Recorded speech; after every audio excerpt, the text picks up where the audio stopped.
Okay, let's dive right in. There was this really shocking event recently, what looked like a routine call on Canfield Mountain in Idaho. Well, it turned into something much darker. Yeah, it was a calculated ambush. Completely unprecedented, really. Firefighters responding to a brush fire, and they become targets. It's deeply unsettling.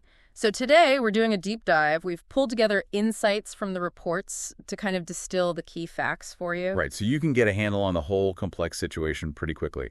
We'll look at the timeline, the incredible response, the impact. And maybe try to understand the context a bit better. It's not just about what happened, but why it's so significant. Right. And what we might learn. Exactly. So let's set the scene. It's Sunday, June 29th, 2025, middle of the afternoon, about 1:21 p.m. Yep, and the Kootenai County Sheriff's Office gets a call.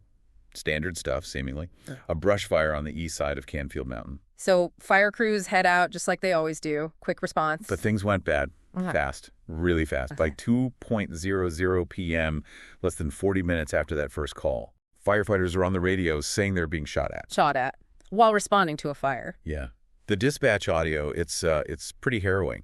You hear a firefighter clear as day declaring an emergency situation, an active shooter at a fire. Oh, my God. He's pleading, we need law enforcement up here immediately. Yeah. And then he reports 2 battalion chiefs down. Battalion chief, so senior officer. Senior command. Yeah.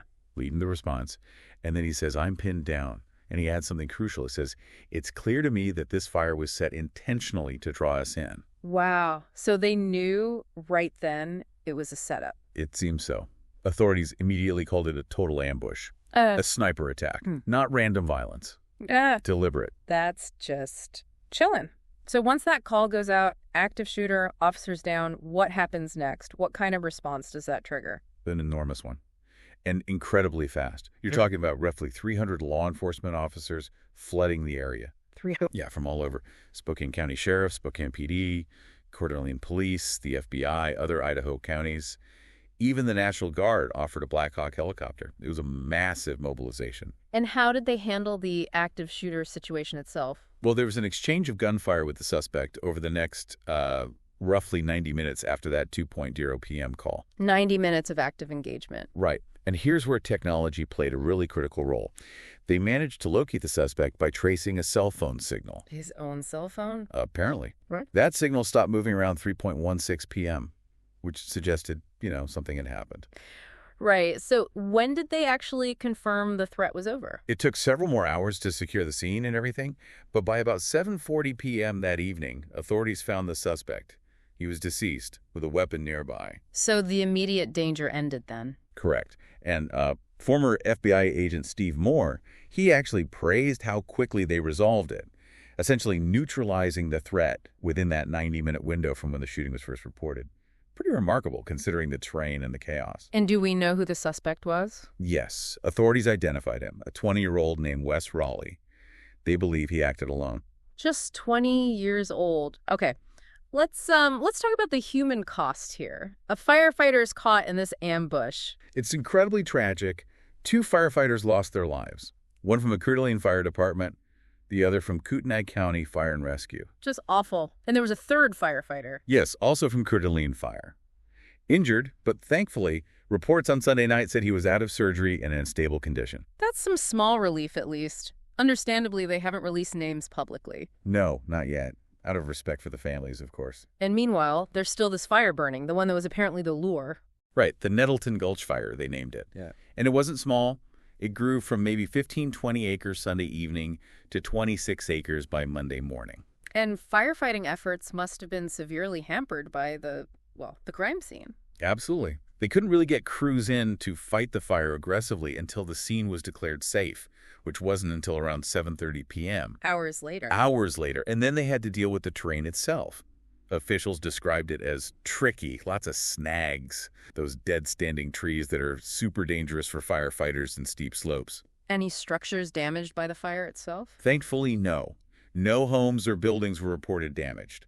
but the fire itself was a major challenge alongside everything else. And didn't the fire cause issues for the investigation at the suspect's location? Yeah, that was another complication. The wildfire was actually approaching the area where they found the suspect's body. Oh, wow. So they had to move quickly to recover the body, to preserve it before the fire potentially reached it, which unfortunately meant the crime scene itself was compromised to some extent. A necessary compromise, I suppose? Had to be done. But investigators did say they believe the suspect might have been moving while shooting. They used the phrase, ran and shot. So they plan to go back and search for more weapons once the fire's completely out and it's safe. Okay. So we have the sequence of events, the tragic outcome, the challenges. But the huge question hanging over all of this is, why? Why would a 20-year-old do this? That's the million-dollar question, isn't it?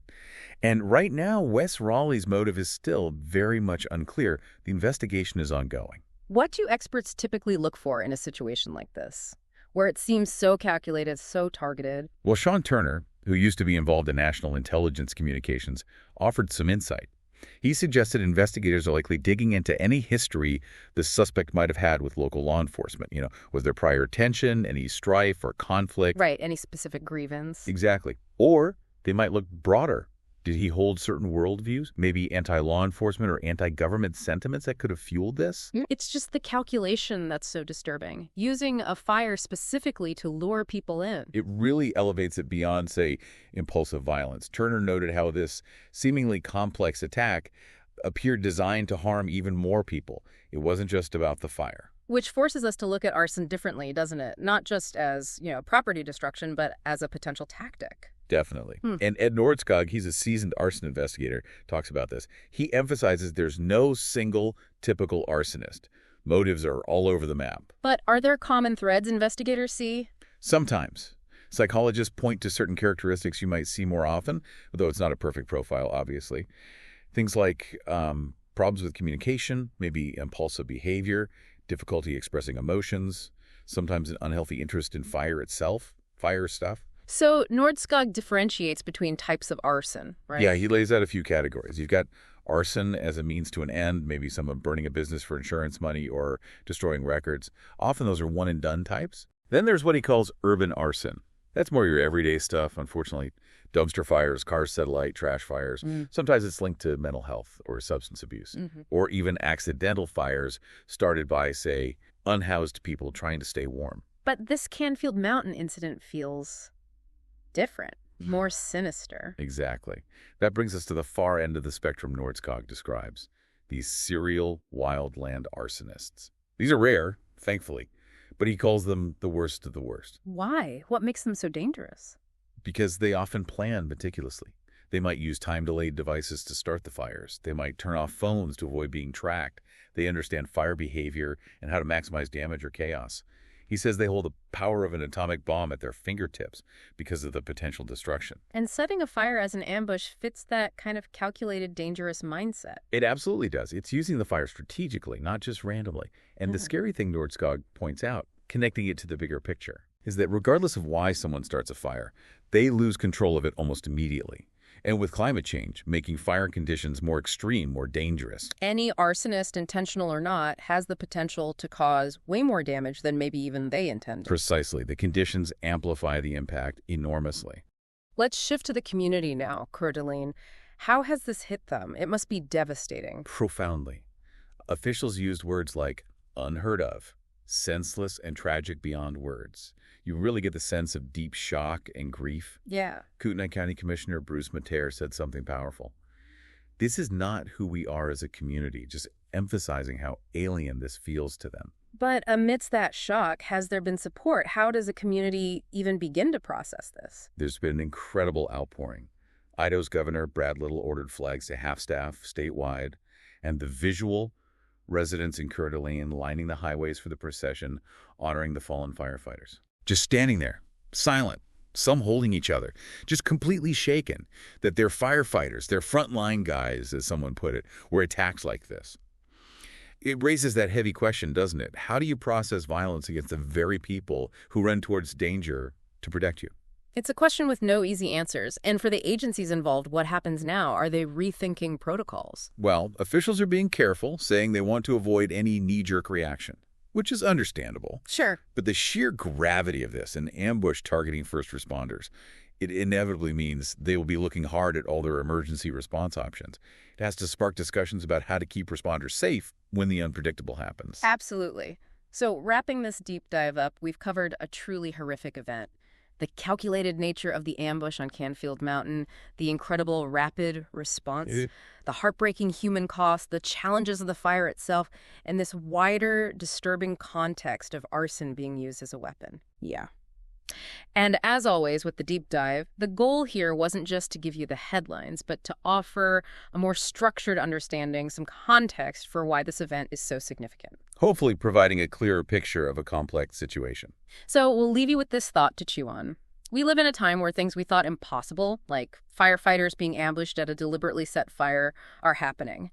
As these unprecedented events challenge how we respond to emergencies, and as the environment itself makes things like fires more dangerous, how do we keep adapting? How do communities and first responders innovate to protect the protectors, those who put their lives on the line for us every single day?